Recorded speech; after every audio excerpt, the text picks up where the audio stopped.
इस्लामी दुनिया और इस्लाम को बेहतर तरीके से समझने के लिए मेरी किताब the curse of God why left Islam को ज़रूर पढ़िए। और अगर आप इस किताब को नहीं खरीद सकते तो PDF ड्राइव से इसे मुफ्त में डाउनलोड कीजिए। इस तरह की मज़ीद वीडियोस को देखते रहने के लिए पाकिस्तानी मुल्हिद को ज़रूर सब्सक्राइब कीजिए और घंटी के बटन को ज़रूर दबाएं। अगर आप लाइन में नहीं लगना चाहते और मेरे शो में हिस्सा लेना चाहते हैं तो मेरे YouTube के चैनल के मेंबर बनिए। मेरे प्यारे दोस्तों, मैं हारिस सुल्तान, एक पाकिस्तानी मुल्हिद। दोस्तों, कुछ दिन पहले मेरी सोच लो टीम के कुछ लोगों के साथ मुकालमा हुआ जिसमें बहुत सारे लोग शामिल थे, जिसकी वजह से डिबेट काफ़ी डिफरेंट डायरेक्शंस में चली गई। और सैयद उकाशा जी, जिनकी जिनकी बहुत मज़े की फ़ैन फॉलोइंग भी है, वो लोग भी बड़ी बेताबी से इस चीज़ का इंतज़ार कर रहे थे। उनके इंटरनेट का मसला हो गया जिसकी वजह से वो सही तरीके से आखिर में जवाब नहीं दे सके और ये गुफ्त शनीद के का हिस्सेदार नहीं बन सके।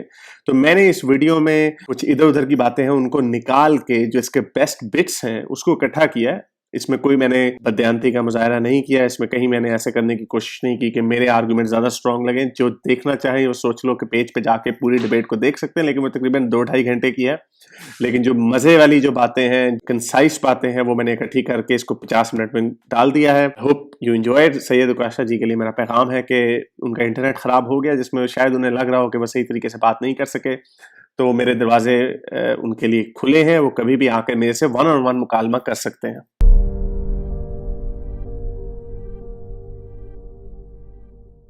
आज का जो हमारा टॉपिक है वो है एग्जिस्टेंस ऑफ गॉड के बारे में। उकाशा साहब, अपना थोड़ा सा इंट्रोडक्शन दीजिए और बताइए कि आपके इंटरेस्ट क्या हैं और इस डिबेट से आपकी क्या एक्सपेक्टेशंस हैं। कि इंटरेस्ट तो मेरे ज़ाहिरी बात है वाज़े हैं, वो थियोलॉजी है, फ़िलासफ़ी है और इस तरह के मज़ामीन हैं, तारीख़ है और इन्हीं मज़ामीन पर लिखता हूँ, तज्ज़िये वग़ैरह, सोशल मीडिया पर पोस्ट वग़ैरह करता हूँ, दोस्तों से डिस्कशंस करता हूँ और कराची में जो है वो रहता हूँ। ये सीधी-सी मतलब बहुत सारे लोग जो हैं देखते भी हैं, जानते भी हैं सोशल मीडिया वग़ैरह पे। नेक्स्ट है हमारे पास हारिस सुल्तान, दी एक्स मुस्लिम एथियस्ट। हारिस भाई का यूजुअली इंट्रोडक्शन कराने की ज़रूरत नहीं होती, लेकिन प्लीज़ अपने बारे में थोड़ा सा बताइए। जी, बहुत शुक्रिया आपका मुझे बुलाने का। मेरा नाम हारिस सुल्तान, एक पाकिस्तानी मुल्हिद हूँ। मेरा यूट्यूब का चैनल है, इसके ऊपर मैंने एक किताब भी लिखी है इल्हाद के ऊपर कि मैंने अपना इस्लाम से किस तरह मैं दूर हुआ, क्या वजूहात थी और क्यों खुदा का वजूद नहीं है। बहुत फलसफी पॉइंट से भी नहीं है, साइंटिफिक पॉइंट से भी नहीं है और मॉरल पॉइंट से भी नहीं है। दैट्स माई सॉलिड जो मेरी बैकग्राउंड है उसमें आर्गुमेंट की वो ये है, इन्हीं 3 क्वेश्चंस के इर्द-गिर्द घूमती है। And yeah well that's pretty much it. Pakistani Mulhid को सब्सक्राइब करें जरूर। और घंटी के बटन को ज़रूर दबाइएगा। हम्म। तो सबसे पहले ओपनिंग स्टेटमेंट उकाशा भाई आप दीजिए प्लीज़। वजूद खुदा पर जब हम बात कर रहे होते हैं तो हमारे पास आर्ग्यूमेंट्स भी होते हैं और बात चीज़ें ऐसी होती हैं जो हमें माइल कर रही होती हैं, अगरचे वो प्रॉपर आर्ग्यूमेंट्स हम उनको नहीं कह सकते। एक तो हमारे पास जो चीज़ें हमें माइल कर रही होती हैं, यानी फ़ेवर कर रही होती हैं हमारे दिल में, हमारे जज़्बात में एग्ज़िस्टेंस ऑफ गॉड को, उनमें कुछ होती हैं मोरल वजूहात होती हैं कि मोरालिटी के बारे में हम लोग कहा कहते हैं कि खुदा जो है उसका सोर्स है, उसको एक्सप्लेन करता है और इस एक्सप्लेनेशन की वजह से बहुत सारे लोग समझते हैं कि हमें खुदा को मानना चाहिए। दूसरी चीज़ ये है कि बहुत सारे लोग ये भी कहेंगे कि उम्मीद मिलती है और खुदा ही में मिलती है, सबसे ज़्यादा मिलती है। इससे ज़िंदगी में फ़वाइद मिलते हैं इंसान को। बहुत सारे लोग डिप्रेशन से रिकवर हो पाते हैं, बहुत सारे लोग ड्रग एडिक्शन छोड़ देते हैं इन उम्मीदों पर, इन ट्रस्ट पर, इन एतमादों पर। तो बड़ी हेल्पफुल नज़रिया है इंसानी ज़िंदगी का। ये तो वो बातें हैं जो इंसान के लिए दिल में खुदा के वजूद के लिए थोड़ी नरमी पैदा कर देती हैं, मानने के लिए उसको पहले से ही प्रिपेयर कर देती हैं। बाज़ चीज़ें जो प्रॉपर आर्ग्यूमेंट्स की हैसियत रखती हैं, जिसमें हम थियोलॉजिकल आर्ग्यूमेंट्स आ गए या कॉस्मोलॉजिकल आर्ग्यूमेंट्स आ गए, तो उनमें हम लोग आम तौर पे ये बात करते हैं कि जो हमारे मुशाहिदात हैं, तजुर्बात हैं, कायनात को हम देखते हैं, खुद को हम गौर व फ़िक्र करते हैं, तो हमें ऐसा महसूस होता है कि ये सब कुछ बना हुआ है। Everything is created. तो जब हम ये महसूस करते हैं, तो ज़ाहिर-सी बात है इसकी इम्प्लीकेशन यही है कि हम किसी क्रिएटर को भी मानें और ये इसका एक लाज़मी नतीजा है। अब इस्तदलाल के हवाले से अगर कोई एतराज़ करता है, तो हम उससे कहेंगे कि खुदा का कोई मुतबादिल भी आप पेश कीजिए, क्योंकि एक आम सीधे से बंदे को तो कायनात देखकर यही लगता है कि इसका कोई खालिक है। आपके पास कोई अल्टरनेटिव है, तो आप लेकर आ जाइए। अब ऑल्टरनेटिव्स बहुत सारे पेश किए जा सकते हैं, मिसाल के तौर पर कि किसी भी शय से कायनात और दुनिया कायनात कुछ वजूद में नहीं आई, नथिंग से आई है, तो दिस डजंट मेक सेंस। तो ये इस तरह की बात है कि इंसान को ये चीज़ समझ नहीं आती है।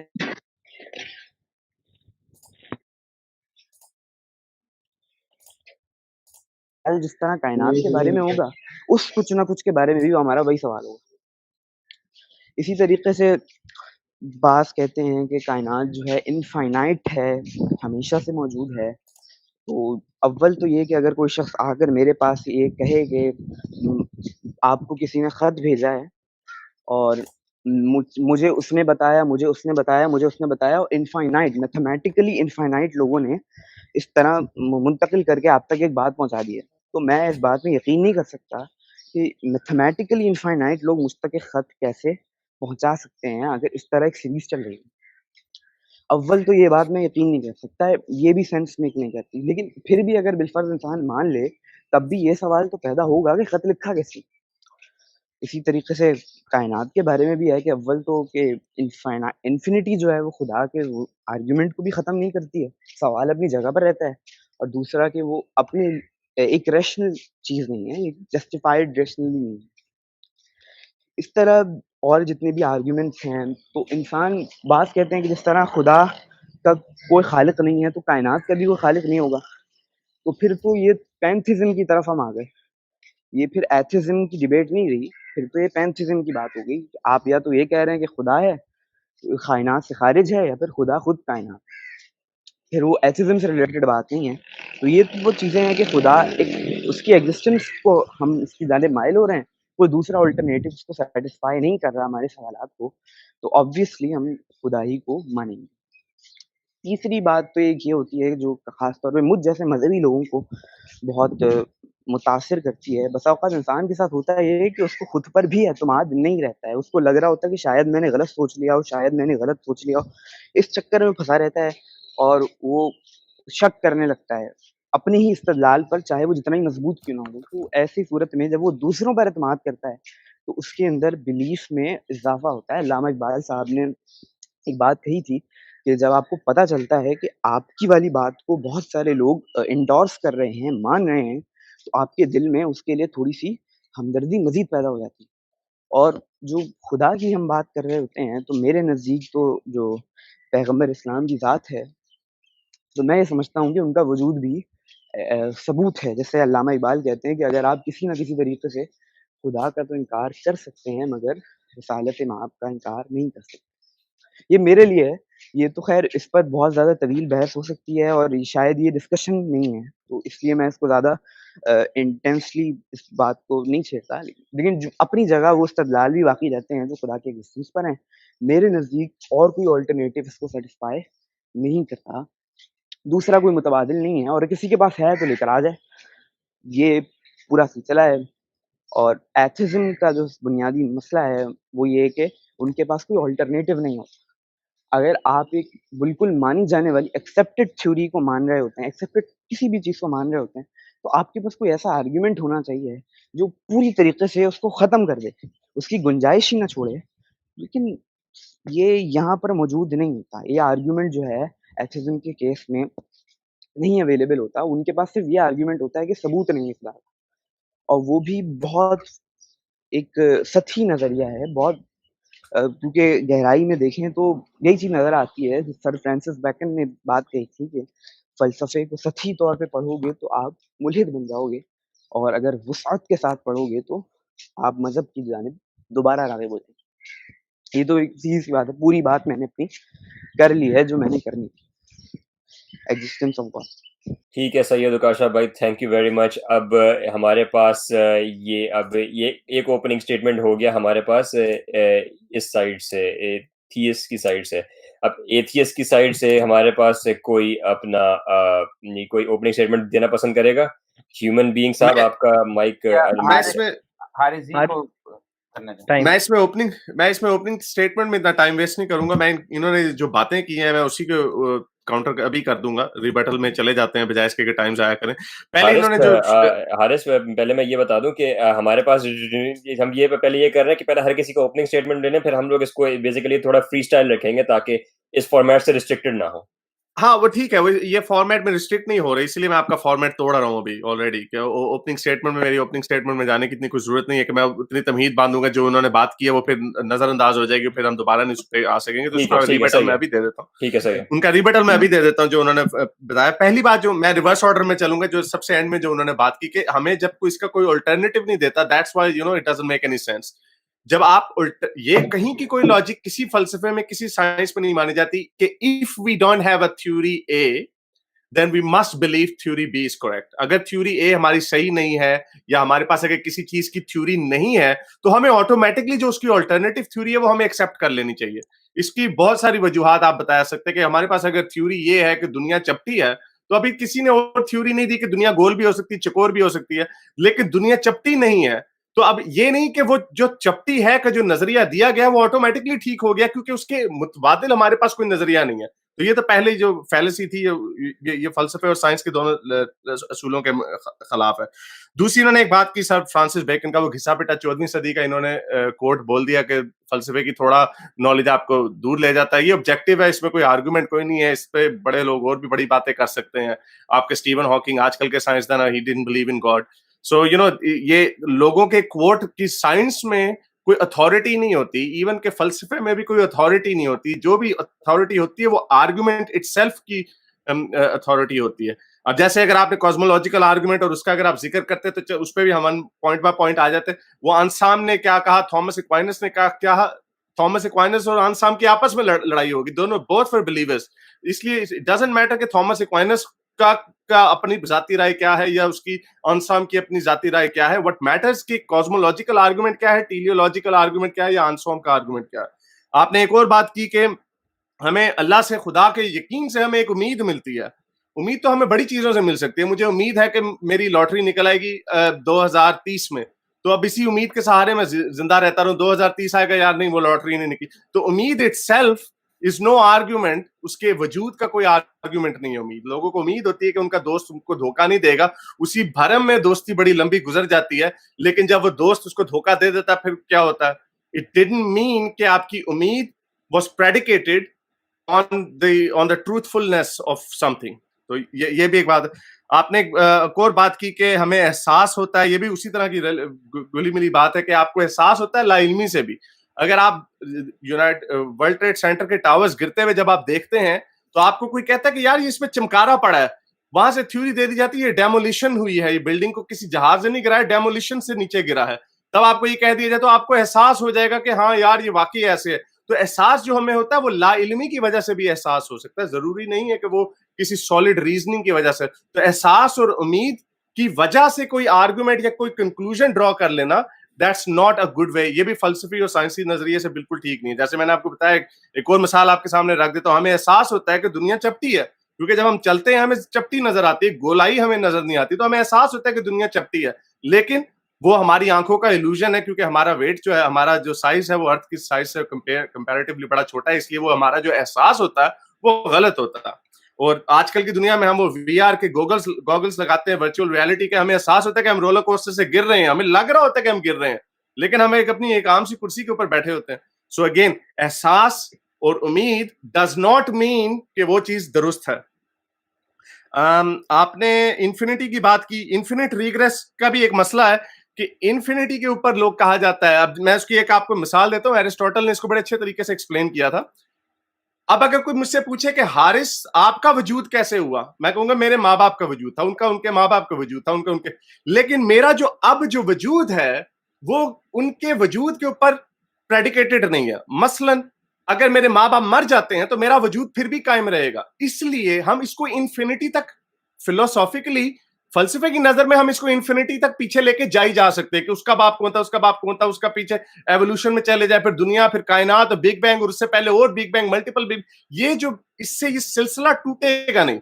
इसको कहते हैं फलसफे में कॉजल पर एक्सीडेंस। इसको एरिस्टोटल ने ये टर्म कॉइन की थी। अब इसके बरक्स क्या है? अब ये मैं आपको कहता हूं कि ये मेरा कप है, ये मैंने इधर रख दिया है, ये मैंने कप इधर रख दिया है, अब ये नीचे क्यों नहीं गिर रहा? अब इसके अंदर चेन एक बन जाएगी, इसके नीचे चेन बनेगी कि इसके नीचे एक टेबल है, टेबल के नीचे मेरे घर का फ्लोर है, फ्लोर के नीचे जमीन है, तो ये इस वजह से ये कायम है। ये चेन आ गई, जिस तरह मैंने आपको अपने वजूद की चेन बताई, लेकिन मेरे वजूद का जो वो इंडिपेंडेंट है उसके साथ। ये इसमें से अगर हम टेबल हिला देंगे तो मेरा कप नीचे गिर जाएगा, अगर हम घर का फ्लोर हटा देंगे नीचे गिर जाएगा। तो इसमें चेन जो है ये कायम नहीं रह सकती, इसका कायम रहना जरूरी है, तो इसको हम इंफिनिटी तक नहीं लेके जा सकते। इसको कहते हैं कॉजल पर से। तो ये जो आपने इंफिनिटी का जो आर्गुमेंट दिया, इंफिनिटी अनफॉर्चुनेटली उसको बिल्कुल इंफिनिटी कह देना कि ये इंफिनिटी है, इंफिनिटी को कोई प्रूव या डिसप्रूव नहीं कर सकता। दूसरी आपने कोई बात की थी, हाँ, ये मैंने आपको कह दिया कि इसका कोई काउंटर एक्सप्लेनेशन नहीं है। तो काउंटर एक्सप्लेनेशन का वही बात है कि डजंट मीन कि अगर कोई काउंटर एक्सप्लेनेशन नहीं है तो हमें प्राइमरी एक्सप्लेनेशन है, हमें एक्सेप्ट कर लेनी चाहिए। तो बहरहाल अभी फिलहाल मैंने इतनी मैंने बातें लिखी हैं आपके बारे में। जी, ठीक है, शुक्रिया भाई।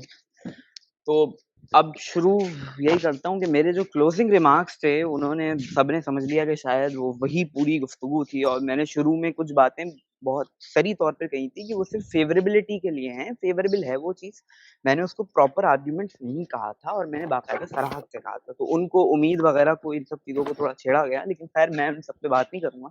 मैं एक सीधी-सी बात करूँगा कि जैसे कि हम सबको एक बात जो है पता है कि हमारे पेरेंट्स हैं, तो उनके भी होंगे, उनके भी होंगे, उनके भी होंगे, उनके भी होंगे।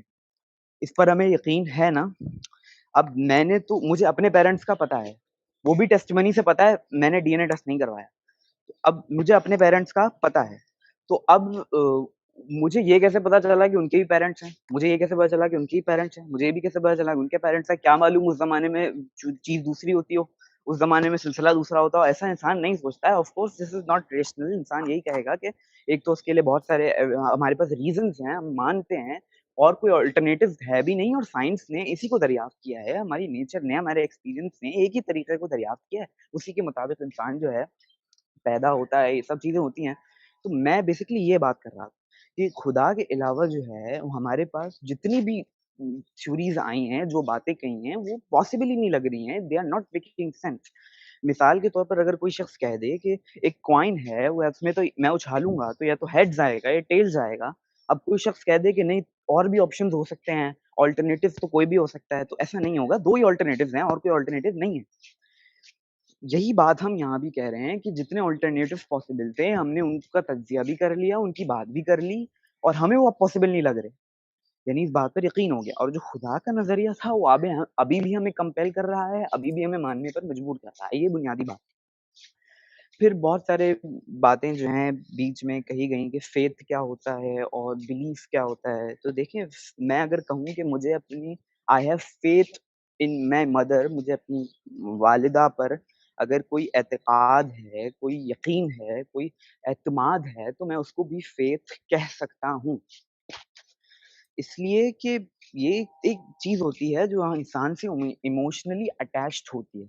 तो हम उसको कहते हैं जो हमारे लिए ज़िंदगी का एक क्रूशियल मैटर होता है। तो और जिसका ताल्लुक हमारे एतमाद से होता है, ट्रस्ट से होता है, हम उसको जो है वो फ़ेथ कह देते हैं। एंड दिस डज़न्ट मीन कि उसका कोई सबूत नहीं है। अगर मुझे अपनी वालिदा पर एतमाद है तो यकीनन मेरे पास उसकी वजूहात मौजूद हैं। ऐसा नहीं है कि मैं बिला दलील, बिला वजह, बगैर किसी बिल्कुल बस मान लिया मैंने, ऐसा नहीं है। मेरे पास वजूहात हैं, मैं तजुर्बात हैं, मैं उसकी बुनियाद पर किसी की बात पर एतमाद करता हूँ, किसी को अपने लिए काबिल एतमाद तस्वुर करता हूँ, किसी को पसंद करता हूँ।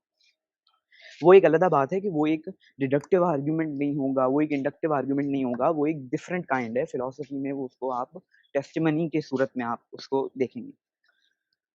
तो ये वो थोड़ा सा बुनियादी और ऊंचा बेसिक बोले। बातें हैं। बाज़ लोगों ने एक बात ये भी कही कि साइंस जो है मुस्तकबिल में क्या मालूम खुदा को दरियाफ्त कर ले या मुस्तरद कर दे। तो ये बात मेरी समझ में नहीं आई, क्योंकि साइंस जो है वो बेसिकली उसका सब्जेक्ट जो है मेथोडोलॉजिकल नेचुरलिज्म है। तो वो जब चीज़ों को जज कर रही है, जिन चीज़ों को परख रही है, वो मेटाफिज़िकल नहीं है, and they can not be metaphysical. जबकि खुदा का जो तसव्वुर है, it is not at all physical. उसका ताल्लुक हमारी तिबियाती अवामिल से तो ज़रूर हो सकता है, लेकिन वो खुद एक फिज़िकल बीइंग नहीं है, और ना हम उसको उस तरह कंसीव कर रहे हैं, तो फिर साइंस कैसे उस तक पहुँच सकती है या उसको मुस्तरद कर सकती है? साइंस का काम सिर्फ़ यूनिवर्स के अंदर की तहकीक करना होता है और वो उसी को बताता है, उसी को बता सकता है। ये उसके लिए पॉसिबल नहीं है कि वो उससे हटकर खुदा की ज़ात तक या इन मामलात तक जो है एक बात सुन लें छोटी-सी, वही उकाशा भैया सही आपको बताने की कोशिश कर रहे हैं कि साइंस का नाम है ऑब्जर्वेशन, और जो चीज़ ऑब्जर्व हो जाए वो खुदा नहीं हो सकती, ठीक हो गया? खुदा का ताल्लुक ही मेटाफिजिकल नेचर के साथ है और ऑब्जर्वेशन का ताल्लुक फिजिकल नेचर के साथ है। जो ये चीज़ आप डेफिनेशंस आपने बनाई हुई है ना सर, यही आपने प्रॉब्लम है, ये डेफिनेशंस आप लोगों ने खुद बनाई हुई है। इसको कहते हैं बेगिंग द तो क्वेश्चन फैलेसी, कि आपने एक क्वेश्चन बनाया, आपने उसका एक आंसर आपके जहन में है, तो आपने उसके इर्द गिर्द क्वेश्चन बनाना। जैसे जो नेसेसरी बीइंग की जो फैलेसी है कि हम नहीं तो इन्फिनिटी रिग्रेस में आ जाएंगे, तो प्राइमरी कॉजर जरूर होना चाहिए। वो कहां से आया, उसको किसने बनाया, उसकी कोई एक्सप्रेशन नहीं, because that is a necessary being. This is called begging the question fallacy. आपने अगर ये आपने कह दिया, अब ये किसी से बड़ा अक्सर पूछा जाता है, ये कहा जाता है भाई अगर आपने एक चीज को, खुदा को अगर आपने साबित ही कर दिया तो वो खुदा कैसा? ये आप लोगों ने खुद ही गोल मटोल से आर्गुमेंट्स बनाए हुए हैं जिनको आप ये वही बात आ जाती है, फिर बैगिंग द क्वेश्चन की बात आ जाती है कि आपने एक मेयार बना लिया और आपने उसके इर्द गिर्द के जितने, जहां से भी हम उसको पकड़ेंगे आप उसको कह देंगे वो ऐसा होता ही नहीं, उसकी नेचर ही सही ये नहीं है। सही सही इसमें सही कुछ भी एविडेंस, इसके ऊपर आंसाम का आर्गुमेंट था, सॉरी हाँ, आंसाम का नहीं था इसके ऊपर आर्गुमेंट, उसका नाम मुझे भूल गया। एनी हाउ, तो जिसने उसको आपके एक्वाइनस को जिसने काउंटर किया था टेलियोलॉजिकल आर्गुमेंट में, सॉरी उसने ग्वानालू, उसका नाम था ग्वानालू। उसने ग्वानालू ने कहा आई दिस के आर्गुमेंट को निको बोल दिया था। आंसाम को किया था। ग्वानालू ने उसने आर्गुमेंट ये दिया था कि ये जो आर्गुमेंट है नेसेसरी बीइंग का कि खुदा अगर कैसा है तो अगर हो ही नहीं सकता फिर वो खुदा ही कैसा हुआ, जो सबसे ऑन्टोलॉजिकल आर्गुमेंट है कि जो सबसे ग्रेटेस्ट थिंग आप इमेजिन कर सकते हैं वो गॉड है, क्योंकि जो चीज आप इमेजिन कर सकते हैं उससे भी बेहतर चीज वही है जो एग्जिस्ट करती है रियलिटी में, therefore that must be God. तो उसने कहा इस लॉजिक से हम किसी भी चीज को कर सकते हैं प्रूव। ग्वानालू जो खुद एक गॉड बिलीवर था, उसने कहा इस तरह मैं एक आइलैंड भी प्रूव कर सकता हूं, मैं एक आइलैंड इमेजिन करता हूं, उस आइलैंड में मुझे हर चीज मिलती है, मैं वहां पे मैं खा सकता हूँ, स्विमिंग कर सकता हूँ, जो मर्जी मुझे दुनिया की हर जो चीज इमेजिन कर सकता हूँ वो हो सकता। तो चूंकि मैं ये इमेजिन कर सकता हूँ और बाय डेफिनेशन इस आर्गुमेंट के ऑन्टोलॉजिकल आर्गुमेंट की प्रेमिस ये है कि जो चीज आप इमेजिन कर सकते हैं उसको अगर वो रियलिटी में एग्जिस्ट करती है तो वो उससे भी बेहतर है, so therefore that island also exist. तो सही यही है, वाले जो आर्गुमेंट्स, हमारे पास सायरा खान की तरफ से चलें तो बिल्कुल बोलना चलें पसंद मैं करूंगा और जरा सॉर्ट आउट भी करना चाहूंगा इस कन्वर्सेशन को। सबसे पहली बात तो ये है कि जो एथियस्ट करते हैं क्लेम, वो ये करते हैं कि गॉड एग्जिस्ट करता ही नहीं है, ठीक है, और ये इन इट सेल्फ ये एक क्लेम है जिसका प्रूफ चाहिए आपको, क्योंकि जो साइंटिफिक मेथड है वो कभी भी ये नहीं कहता कि कोई चीज वो कभी ये नहीं कहता कि कोई चीज एग्जिस्ट करती है या नहीं, जब तक वो उसको टेस्ट ना कर ले। जब वो टेस्ट कर लेता है तब वो कहते हैं हाँ या तो ये एग्जिस्ट करती है या हाँ ना ये एग्जिस्ट नहीं करती। लेकिन जब आप कहते हो, मतलब साइंटिफिक मेथड में जब आप ये कहते हो कि हाँ ये चीज एग्जिस्ट नहीं करती, तो तब भी आपने उस चीज को टेस्ट कर लिया होता है, वरना आप कहते हो हमें मालूम नहीं कि एग्जिस्ट करती है कि नहीं। तो अब हारिस की तरफ मैं वापस आता हूँ। हारिस ने शुरू में कहा था, क्योंकि अभी तक पूरी जो डिस्कशन है वो इस बात की चलती रही है कि हम आर्गुमेंट्स दे रहे हैं और वो रिफ्यूट कर रहे हैं। हारिस ने शुरू में कहा था कि मैं तो बिलीव करता ही नहीं और मैं इस नतीजे पर पहुंचा हूं कि है ही नहीं ऐसा कोई वजूद। तो हारिस आप बताएं आपके क्या आर्ग्यूमेंट्स हैं, किन आर्ग्यूमेंट्स की बुनियाद पर आप कहते हैं कि ऐसा कुछ है ही नहीं? क्योंकि अगर साइंटिफिक मेथड को हम देखें, वो तो कहेगा जी हमें हो सकता है ना, हमें अभी नहीं पता, लेकिन आपने कहा था है ही नहीं, तो आपने ये किस बेस पर कहा था? हारिस आपकी आवाज नहीं आ रही। आरिफ जी आपकी आवाज नहीं आ रही। मैं आपको बता देता हूँ, उसका वजह यही है कि जितने भी एथियस्ट, जो न्यू एथियस्ट जिनको कहा जाता है, अगर आप उनकी प्रॉपर डेफिनेशन में जाएं, इट्स कॉल्ड एग्नोस्टिक एथियस्ट, यानी most likely there is no God. इसमें प्रोबेबिलिटी आ जाती है। इवन के थीस्टिक आर्ग्यूमेंट्स में भी जो आपके मॉडर्न थीस्टिक फिलोसफर्स जो हैं वो भी उसको प्रोबेबिलिटी की तरफ आर्ग्यूमेंट को ले जाते हैं आप, बिकॉज ये 50-50 नहीं है। जो एग्नोस्टिसिज्म का जो कॉन्सेप्ट है ना कि हम बीच में फंसे हुए कि या तो खुदा है या नहीं है, मुझे दोनों तरफ से पता नहीं चल रहा। वी लुक एट प्रोबेबिलिटीज, जिस तरह की गॉड की एग्जिस्टेंस की क्वेश्चन है ना, अब इसमें जितने हम, जिस तरह उन्होंने उकाशा भाई ने बताया कि भाई हमें लगता ऐसे है कि कोई खुदा है, हम उन्हीं आर्ग्यूमेंट्स को देख के हमें लगता है कि खुदा नहीं है, लेट्स जस्ट से दैट, तो हमें लगता है खुदा नहीं।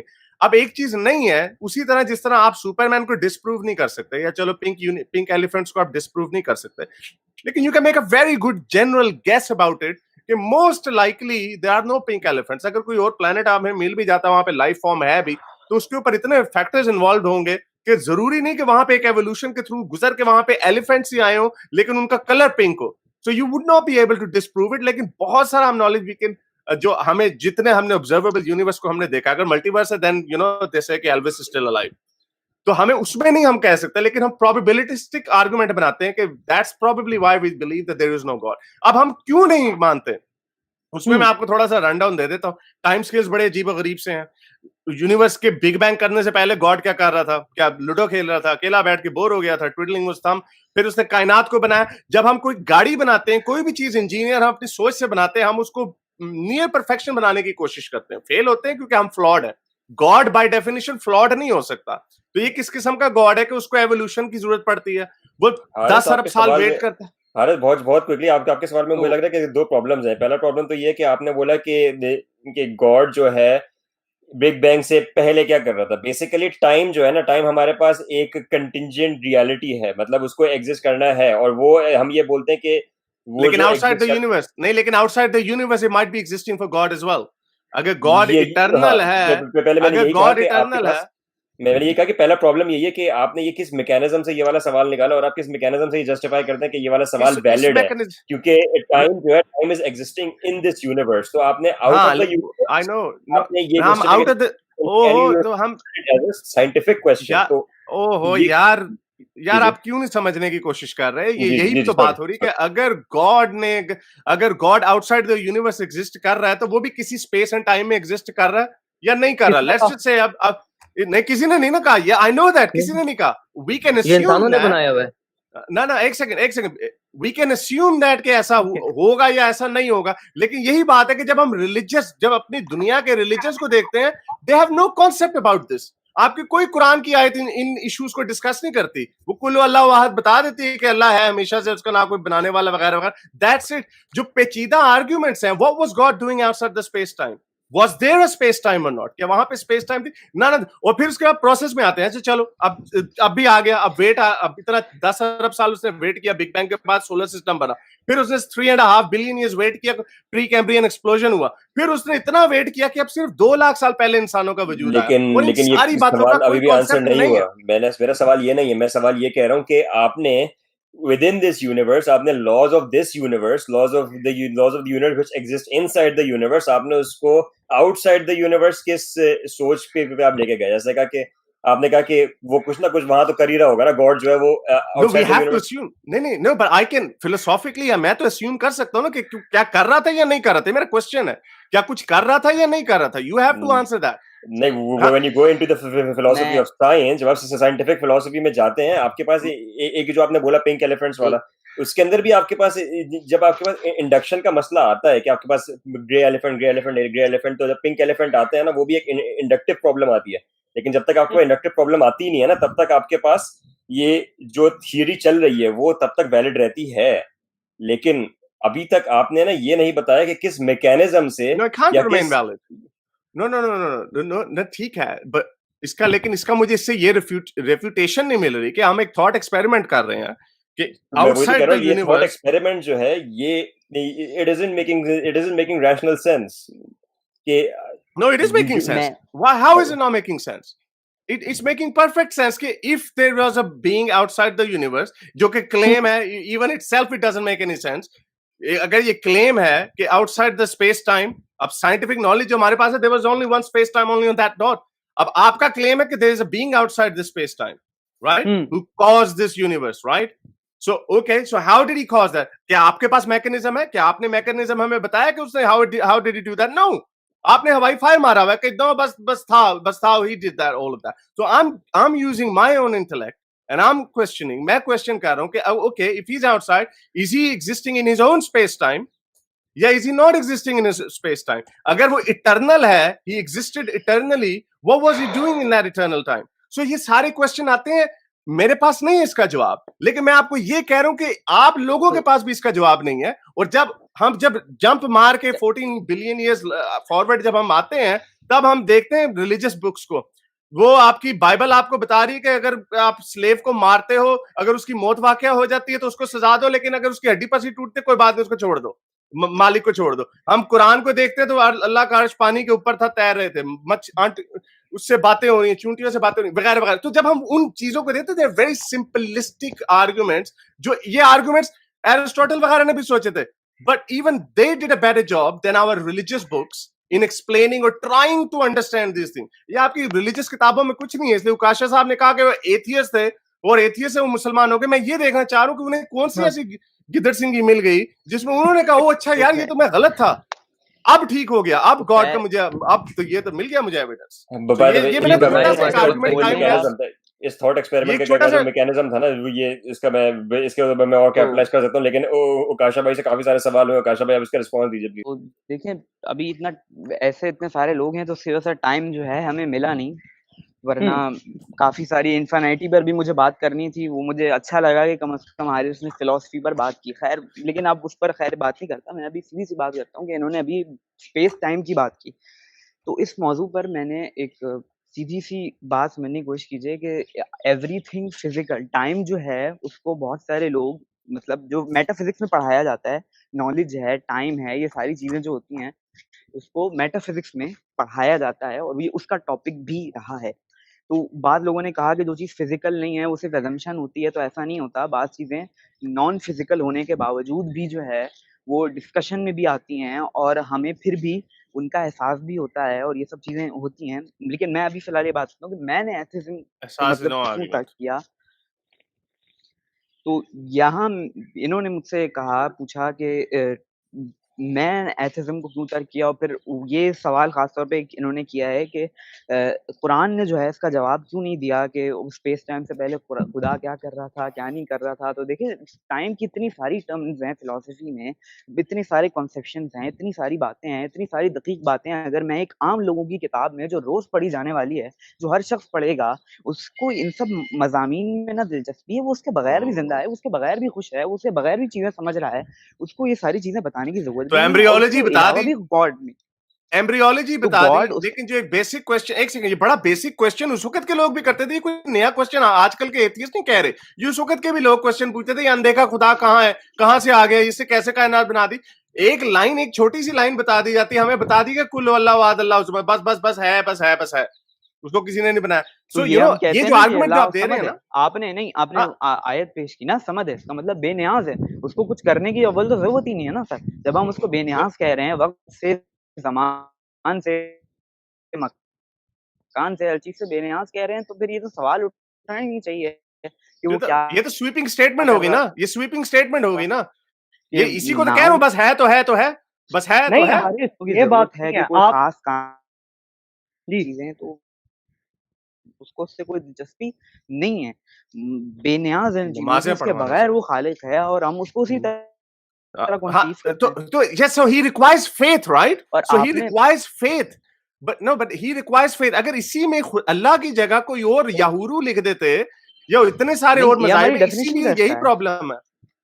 और देखें आपके पास भी बहुत सारी चीजों की ज़ाहिरी बात है एक्सप्लेनेशन नहीं होगी कि ये चीज ऐसे कैसे हुई, ऐसे कैसे हुई। तो इन सब चीज स्टेप बाय तो उसके ऊपर हमारी नहीं, तो स्टेप, अब उसके ऊपर खुदा हमारा कोई इतनी बड़ी एब्सोल्यूट ज़ात है, कंक्लूजन आप नहीं है। क्या मतलब ये जानना चाह रहे लेकिन हैं सर कि उसके एक ऊपर एक नहीं, सेकंड पर लेकिन वो सर क्या उसके क्या ऊपर हम नहीं सर, ये उसको गलत होगी ना बात में, मानेंगे, जहां पे आपको फंस सब कुछ जाते बता हैं दिया जाए, मतलब आप नहीं। सर, जहां पे देखिए हम फंस जाते हैं कि एक मेरा इट छोटा इज सा पॉइंट ले लें, छोटा सा रिबटल है, छोटा सा पॉइंट पर पॉइंट रख लेते हैं, बजाय एक इसके कि मिनट, ज्यादा लंबी तौहीद में जाए।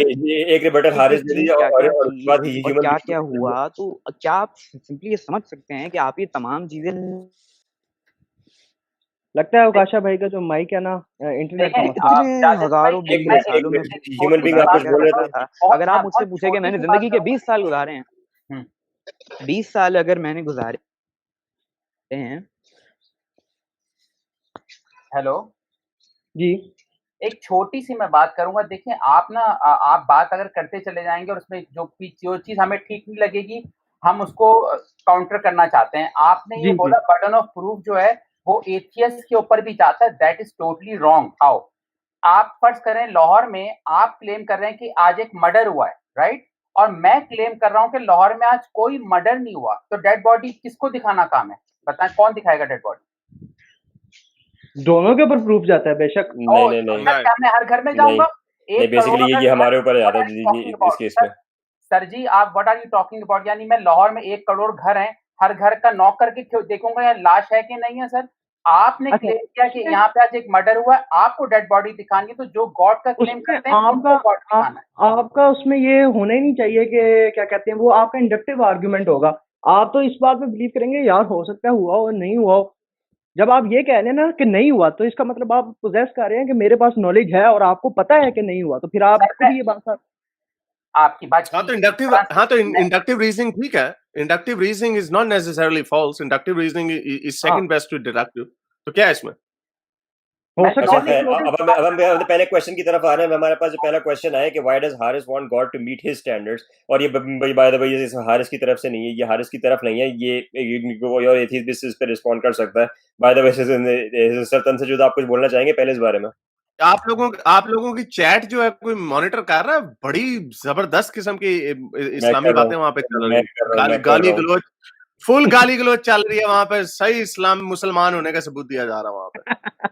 अच्छा हारिस, एक सवाल बहुत ज्यादा आ रहा है आपकी तरफ, आप उसका पहले जवाब इस दें। सवाल को एड्रेस कर लेते हैं सही से। हाँ सही, चलें।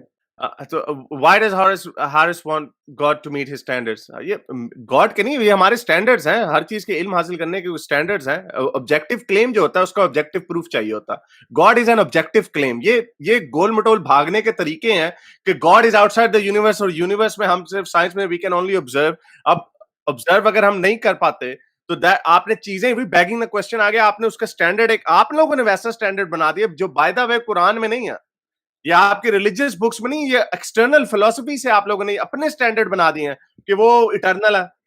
अच्छा, इटर्नल है का कॉन्सेप्ट कुरान में मिल जाता है, लेकिन इटर्नल किस किस्म का इटर्नल? क्या वो इटर्नली एग्जिस्ट किया था या इटर्नली कहीं पे किसी टाइम पे कुछ हुआ था?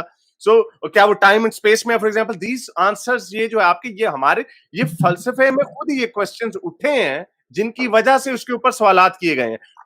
क्या वजह है कि हजारों साल गुजरने के बाद भी वी कैनॉट ऑब्जेक्टिवली प्रूव जो ऑब्जेक्टिव क्लेम है कि गॉड एग्जिस्ट। कोई भी चीज एग्जिस्ट करती है, it can be proven, whether अगर वो उसको प्रूव अभी तक किया है कि नहीं किया, that's a different thing, but even in thought experiment it can be proven. यही वो एग्जांपल्स जो आंसाम और इनकी कॉस्मोलॉजिकल कलाम, कॉस्मोलॉजिकल आर्गुमेंट्स वगैरह, वो सारे किसी ने उस वक्त तो साइंस का इतना नॉलेज भी नहीं था, but they were doing thought experiments. ये स्टैंडर्ड्स खुद ही फलसफे की वजह से बनेंगे, मेरे बनाए हुए नहीं है। किसको ये मैंने एड्रेस करना? ये वाला क्वेश्चन कोई बोलना चाहेगा इस पे? काशा भाई, ह्यूमन बीइंग तन से जुदा, हारिस इसी क्वेश्चन पे। हाँ, इसमें दो मैं जल्दी से क्विक बोल देता हूँ। ये पूछ रहे हैं why do they rely on test in terms of scientific interpretation, क्योंकि scientific interpretation is the best tool, आज की दुनिया में सबसे बेहतरीन टूल है। One of the tools, but is the best का है, मैंने वन ऑफ द टूल, मैंने बेस्ट टूल्स का है, best tools of this time.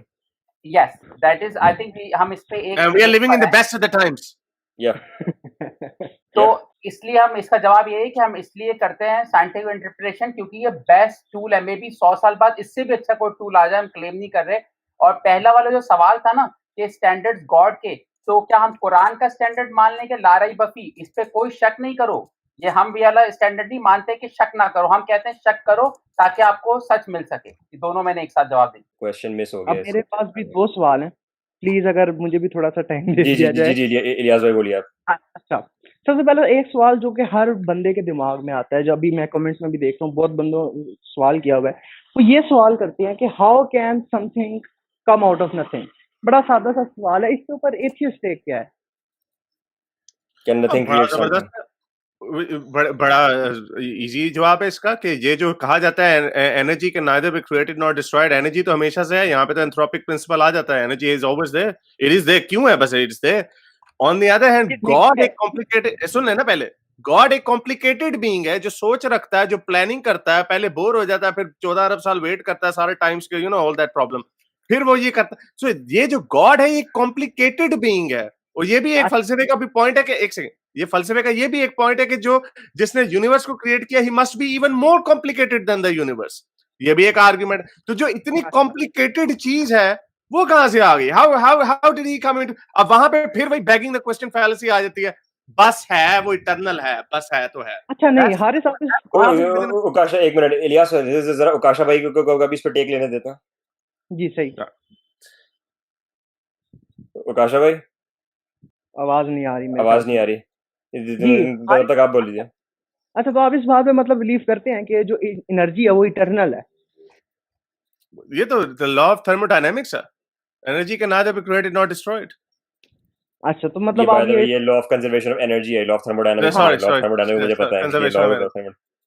तो अच्छा बिग ठीक है बैंग से साइंसदान साहब। बिग इंजीनियर बैंग से साहब। पहले भी मतलब आप ये कहना चाह रहे हैं कि बिग बैंग से पहले भी एनर्जी एग्जिस्ट करती थी? देखें एक मिनट, अभी मैं मतलब इसको आवाज आ रही है वैसे? जी जी उकाशा साहब आप बोलिए। तो अभी इन्होंने कहा कि देखें कायनात कॉम्प्लिकेटेड है। हेलो, आपकी आवाज कट रही है। मैं कह रहा हूँ देखें इन्होंने काशा भाई आपका कहा इंटरनेट का कि बहुत मसला है। कायनात जो है वो कॉम्प्लिकेटेड है, उसका खालिक उससे भी ज्यादा कॉम्प्लिकेटेड है। आवाज वो एक अलग चीज है, और जब हम खुदा के कॉम्प्लेक्स कह रहे होते हैं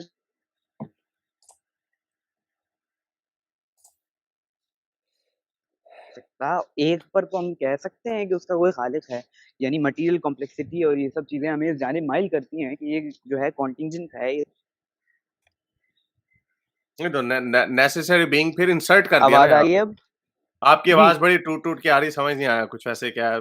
आपको उकाशा जी आप मेरे चैनल पे अलहदा से आइएगा, 1-on-1 बात करेंगे ताकि क्या ज्यादा। हुआ? मुझे नहीं आ रही किसी की आवाज। ओहो, आप अपना इलियास भाई आप तब तक अपना टेक दे सकते हैं इस पे। जी। अब देखें, इधर वही बात आ गई कि हारिस भी इस बात पे तो कम से कम बिलीव कर रहे हैं कि एनर्जी हमेशा से प्रेजेंट है, और एनर्जी जो है उसी ने हर चीज को बनाया है। क्योंकि ऑब्वियसली हम क्या देखते हैं कि पहले मैथ्स नहीं था, मैथ्स हाँ किससे बनता है? देखिए, मैथ्स भी इंसर्ट नहीं किया है, हमने उसको डिफाइन इस तरह किया है। हाँ, वो गोल मटोल। हमने we उसको call that गोल इंसर्ट मटोल। नहीं किया है, हमने उसको डिफाइन ही इस तरह किया है। नहीं नहीं, जो नेसेसरी बीइंग का जो आर्गुमेंट है ना, इसीलिए फलसफे में इसको इतना इसको आपस में जो थीस्ट लोग हैं उसको भी वही इसको रिजेक्ट करते रहे नेसेसरी बीइंग का, कि एक कंटिंजेंट बीइंग है, यानी आप और हम कंटिंजेंट है, कि हमारे लिए कोई नॉन कंटिंजेंट चीज चाहिए। नॉन कंटिंजेंट चीज जिसको उसको नेसेसरी बीइंग कहते हैं। कि अब नहीं तो इन्फिनिट रीग्रेस होता रहेगा तो अब क्या करें? वहां पे हम इंसर्ट करते हैं कि they must be an eternal being जिसने ये सब कुछ क्रिएट किया। That is an insertion. इसकी कोई एविडेंस फिजिकल एविडेंस में नहीं, और इवन बाय फिलोसॉफिकल स्टैंडर्ड्स भी ये बड़ा वीक आर्गुमेंट है, जिसको आपस में मैंने आपको बताया थीस्टिक फिलोसफर्स भी इसको आपस में टकराते रहते हैं। अच्छा, तो एक सवाल यहाँ पे ये भी पैदा होता है कि एक तरफ तो आप ये बिलीव करते हैं कि जो एनर्जी है वो इटर्नल है, और ये एनर्जी मेरा को बिलीफ किसी नहीं है, साइंटिफिक फैक्ट है। ये लॉ और ऑफ कौन सा law of conservation of energy है। तो एनर्जी जो है वो अनक्रिएटेड है, आपके कहने का ये मकसद है। हालांकि वो हाँ, जो जिस लॉ की आप बात कर रहे हैं वो हमारे इस करंट सिस्टम के लिए है, जरूरी नहीं है it will be true in every system. वो अब यूनिवर्स में है तो यूनिवर्स में है ना, इस यूनिवर्स में है ना। नहीं यार एक सेकंड, ये प्रॉब्लम नहीं है ना, इससे ज्यादा कॉम्प्लेक्स प्रॉब्लम है। इससे प्रॉब्लम यही है कि जो जो बिग बैंग जो हुआ भी, जो सारा मैटर कोएलेस हुआ एक सिंगल पॉइंट पे, क्वेश्चन, और ये वैलिड क्वेश्चन है कि वो भी क्यों हुआ और कैसे हुआ। उसको फिर अगर वो कंडेंस होता गया फिर वो एकदम से आउटवर्ड क्यों गया? वो बिग बैंग तो किसी ने उसका नाम रखा था ऐसे शरारतन, जिसने बिग बैंग को पसंद नहीं किया था, he called it a big bang. ये क्या बिग बैंग? जैसे अभी मैं कमेंट देख रहा हूँ, एक हमारी साइंटिस्ट खातून बैठी हुई है सायरा खान, वो कह रही है कि धमाके से किस तरह लाइफ आ गई। धमाके से तो लाइफ नहीं आती, धमाके। तो ये सायरा बेगम, इसका जवाब ये कि जंगल की आग जब लगती है पूरा जंगल जल जाता है, तो उसके बाद जमीन जरखेज कैसे हो जाती है? तो ये अच्छा नहीं कि जब बिग बैंग हो रहा था तो उस वक्त बीच में से छोटे छोटे से इंसान निकल रहे थे या छोटे छोटे से चूहे निकल रहे थे, ऐसा नहीं था। मेरा इधर एक सवाल है। सबसे पहले तो वो जो हारिस ने सबसे पहले बात की कि energy can neither be created not be destroyed, तो हारिस वो हमारे इस करंट सिस्टम के लिए है, ठीक है। वो बिग बैंग से पहले हमें नहीं पता कि एनर्जी क्रिएट भी हुई थी या डिस्ट्रॉय भी हुई थी, वो अभी नहीं ये नहीं नहीं नहीं नहीं, नहीं वो ये कहा नहीं, वो साइंटिफिक नहीं सर, साइंटिफिक व्यू ये है कि ये आपने एंथ्रोपिक प्रिंसिपल, पता नहीं आपने इसको पढ़ा है कि नहीं पढ़ा। ये बड़ा फलसफे में भी प्रॉब्लम है और ये साइंस में भी प्रॉब्लम है। Why there is something rather than nothing. कुछ ना कुछ तो था that gave rise to big bang. Big bang में यही कहा जाता है कि सारा मैटर कोएलेस था, मैटर जो एनर्जी है जो भी था, जो प्लाज्मा बना फिर बाद में, दैट वाज ऑल, जो जिस मैटर से यूनिवर्स बनी है उसके इक्वल एनर्जी वगैरह, दैट वाज ऑल प्रेजेंट, ये इंग्रेडिएंट था। और अगर आप लॉरेंस क्राउस की बुक पढ़े यूनिवर्स फ्रॉम नथिंग, अब साइंटिस्ट ने ये भी डिस्कवर किया इन क्वांटम फ्लक्चुएशंस जो है, there are particles, quarks coming in and out of existence from nothing to something. So अभी वो इन्फेंसी में है, अभी उसके ऊपर ज्यादा कंक्लूसिव और काम होने की जरूरत है, but there so many things जो हम वी डोंट अंडरस्टैंड। इसीलिए जब देख लेते हैं ना ये फिलोसॉफिकल आर्गुमेंट, जो पहले अंसाम और फिर क्वाइनस और ये सारे आर्गुमेंट्स आहिस्ता आहिस्ता, ये रिसीडिंग फोर्सेस है कि आपके आर्गुमेंट पीछे जाए जा रहे हैं। और अभी ये प्रॉब्लम तभी आ जाती है कि आप गॉड कॉम्प्लिकेटेड नहीं है, गॉड सिंपल है, गॉड कोई चीज नहीं है, गॉड हर जगह पे है। these are the circular arguments, unfortunately, ये आपके वीक होते जा रहे हैं। नहीं, that's my point। जो आपने जो एनर्जी की जो आपने बात की, जो सॉरी उसका मैंने जवाब दे दिया। खैर अभी ये ह्यूमन बीइंग ड्रॉप हो गए। सवाल पूछे मुस्लिम फिलोसफी में जो है आसान है, खुदा सिंपल कॉन्सेप्शन है, ये बात बिल्कुल नजदीक किसी के नजदीक जो है। आवाज आ रही है? जी आ रही है।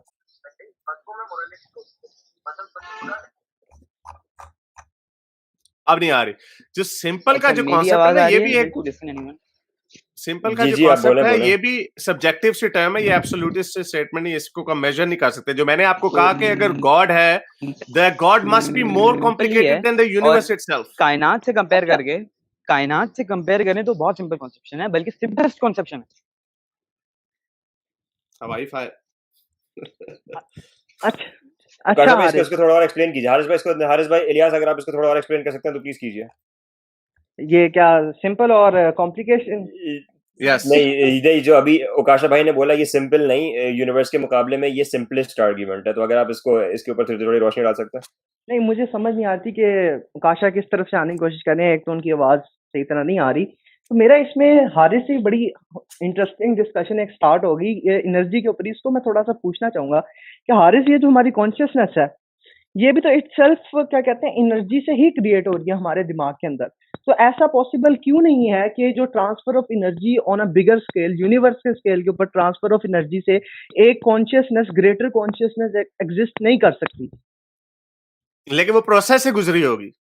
So, अगर जो कॉन्शियसनेस जो आई है वो भी एक एवोल्यूशन के एक प्रोसेस से गुजर के आई है।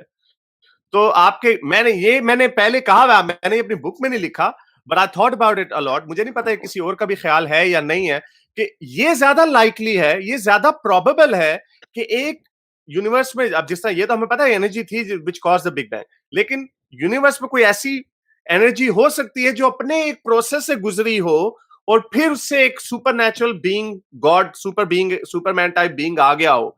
वो ज्यादा लाइकली है बनिस्बत इसके कि एक चीज बस थी हमेशा से, पूछो ना कितों आई, किस तरह आई, बस थी हमेशा। So this option is more likely. In that case that God is more probable.